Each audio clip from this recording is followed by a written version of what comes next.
Hallelujah. Including you.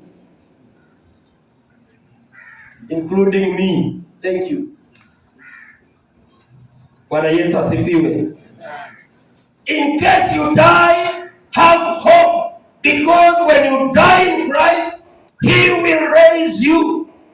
When the alarm is sounded, you will hear the voice, because it is a familiar voice, and you shall rise to meet Him in the air.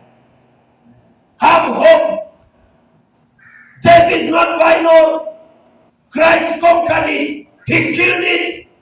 It has only the power to kill our bodies, but not our souls.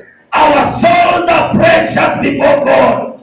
They belong to Jesus, and He will come for them, even though our bodies might rot in the graves.